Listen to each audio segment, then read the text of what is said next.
And welcome to Fantasy Football G. I'm your host, Kat. Game Week 2 is here on the horizon, and I'm about to do my Game Week 2 team selection for you guys, as well as talk about captaincy options, and a big surprise as to why I am triple captaining Haaland. So without further ado, let's get into it.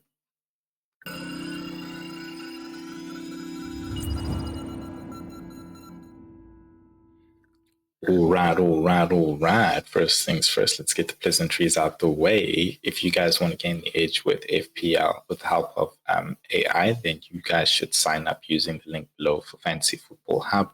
They've got a great promotion going on right now, which is 50% off.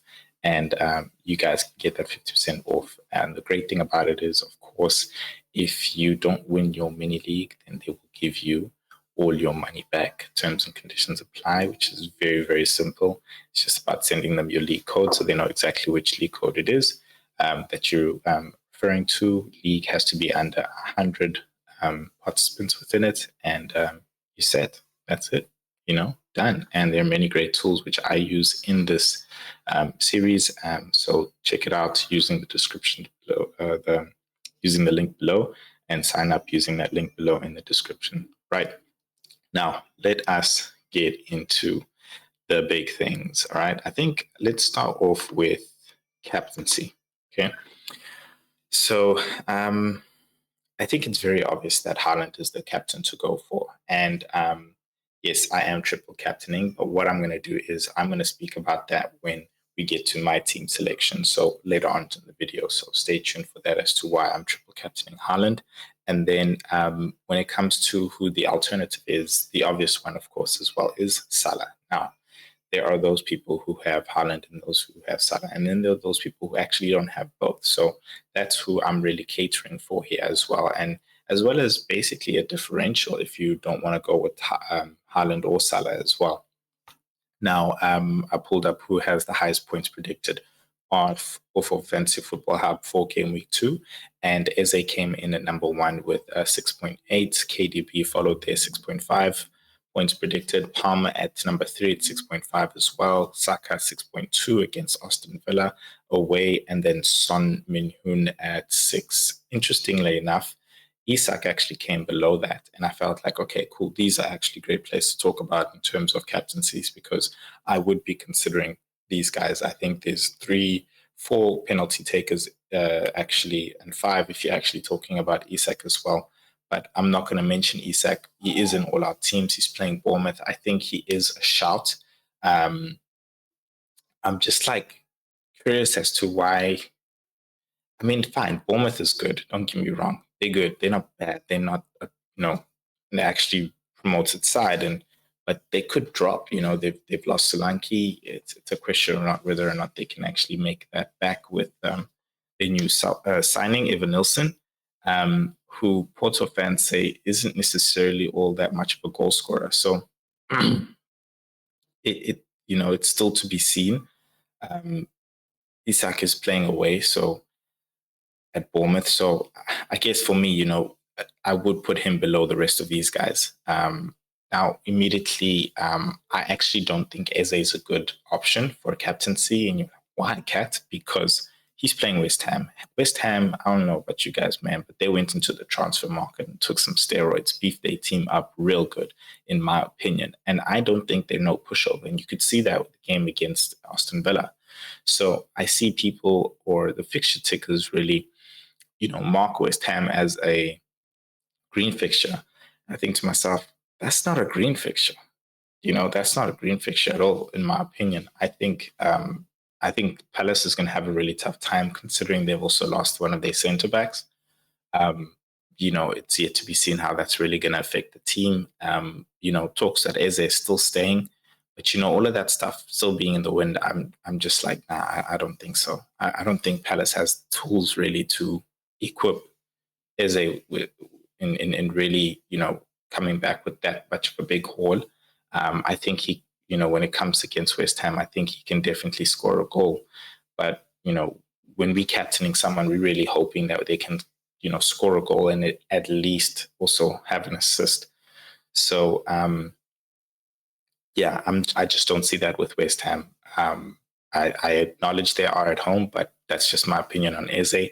KDB for me is the man. Now, I'm going to be really honest with you. I mentioned this in my other previous video, in week 2 transfers. I think KDB is so overlooked. And I think that he is going to be the key in this next Ipswich game. I definitely believe he's going to be playing starting, regardless of whether Foden is starting or not. There is that gap on the right wing. So I think Foden could actually be on the field at the same time as KDB and Bernardo Silva and Jeremy Doku as well. So that's an amazing attack, in all honesty. So I feel like KDB is really going to be the catalyst to a lot of points. And I think he's definitely also going to be able to score. If they can't penetrate that side, then you definitely can expect some long range shots from somebody like KDB. So, basically all in all, to really break that defense, you should be expecting an assist from KDB. You should be expecting a shot from KDB. I think he's just going to be highly involved in this game in order to really break that defense. So I think KDB is a good shout here.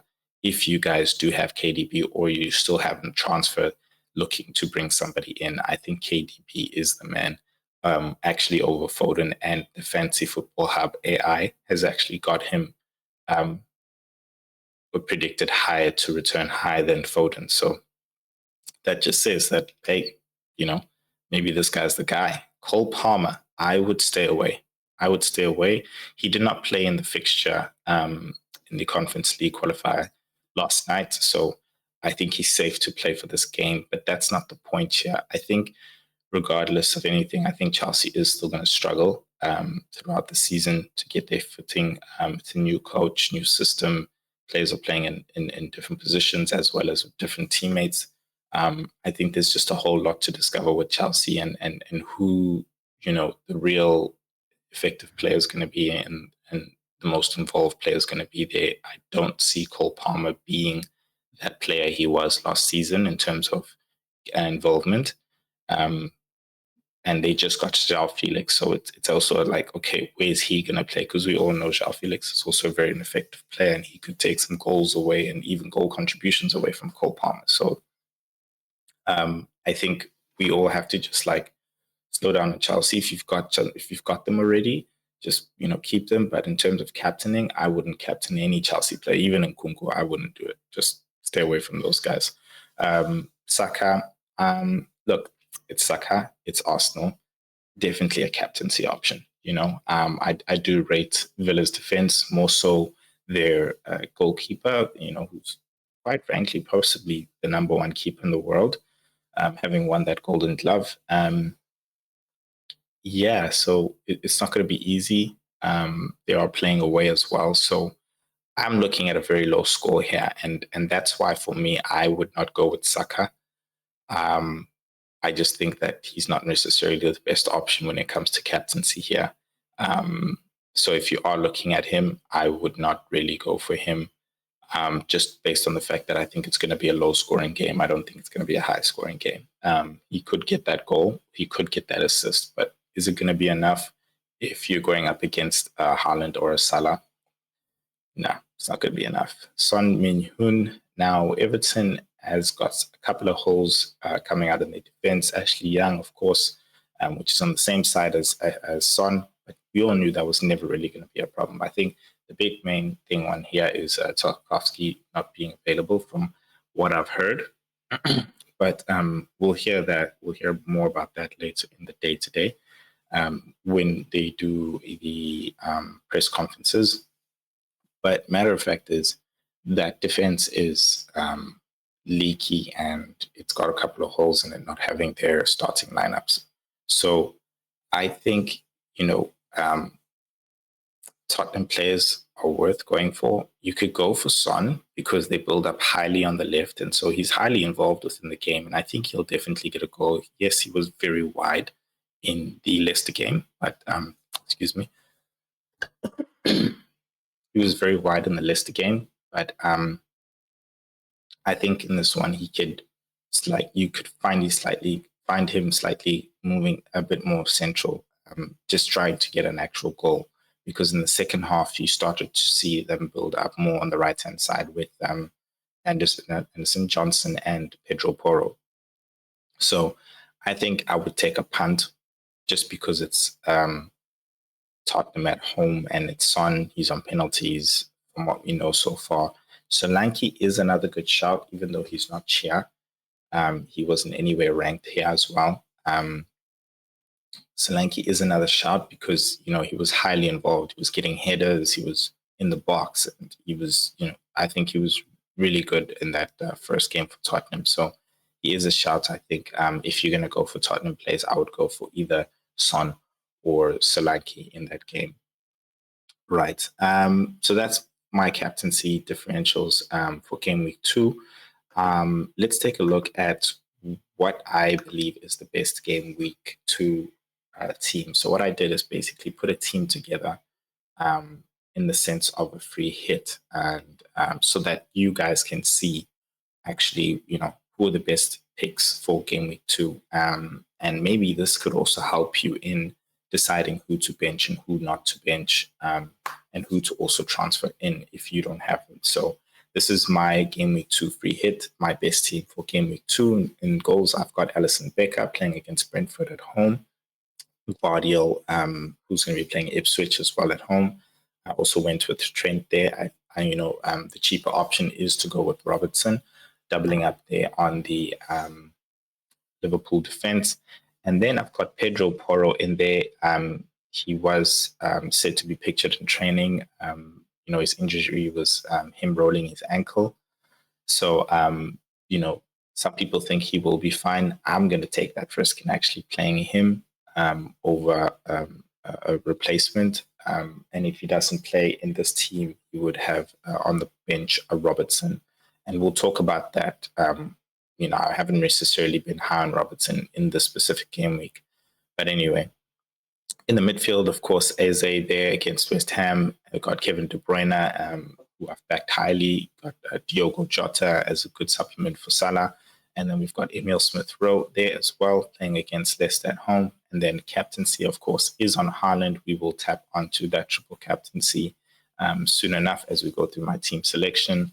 And then we've also got Muniz and Solanke in the strike force there. On the bench, we've got a 4.0, trying to maximize on the money in the actual starting 11. Robertson first man on the bench with Harry Winks and Alex Moreno, the new signing for Nottingham Forest, which I think is actually going to be a gem considering Aina is injured. So that's my free hit team for game week 2. I think the best players really to have this game week. So if you're looking for players to actually transfer in, and you don't want to roll your transfer, I suggest you should roll your transfer, or you have to make an actual transfer. Then I would say consider these two, these players specifically for game week 2, not for the long run. So yeah, cool. Now let's get into the big reveal, the big reveal of my game week 2. Triple Captain is active.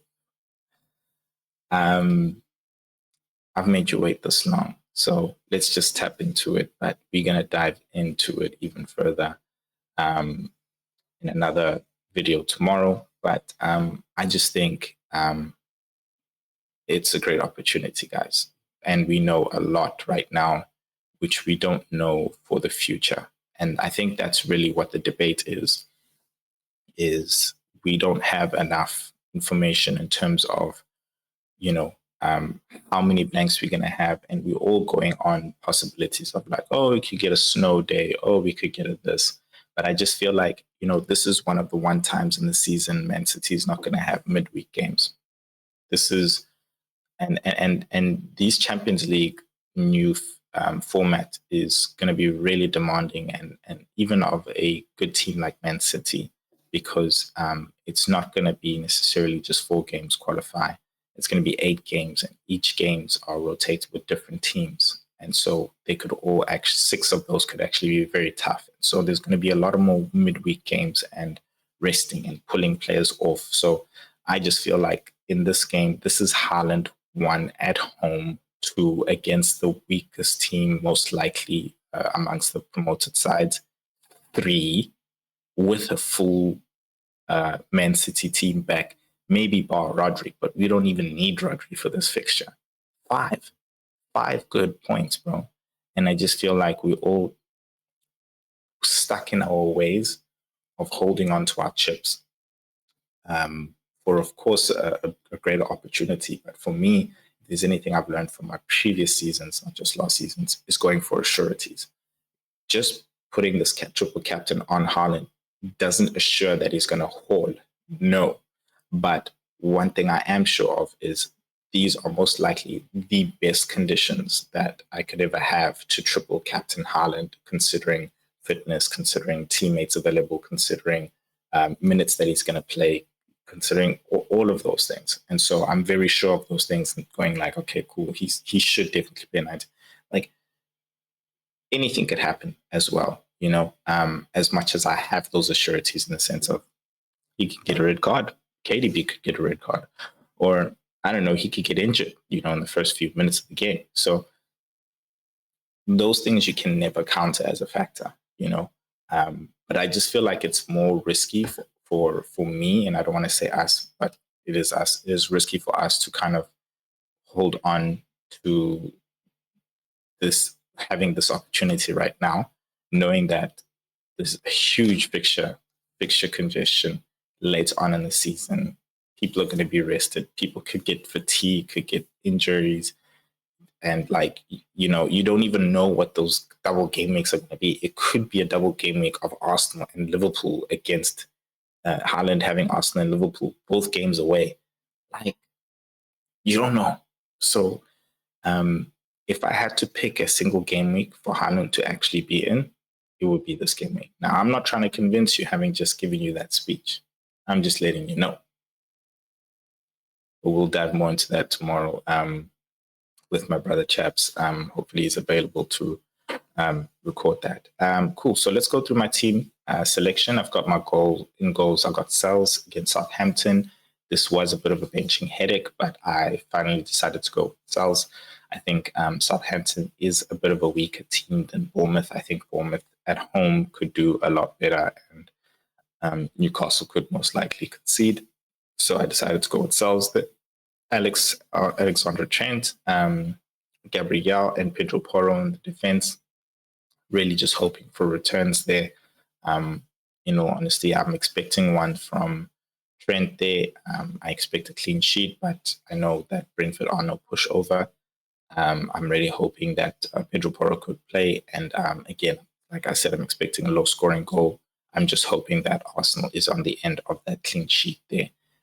Eze at home there, and Diogo Jota, Smith Rowe, Johnson, and Morgan Gibbs-White. Now, this is where my benching headache also came in.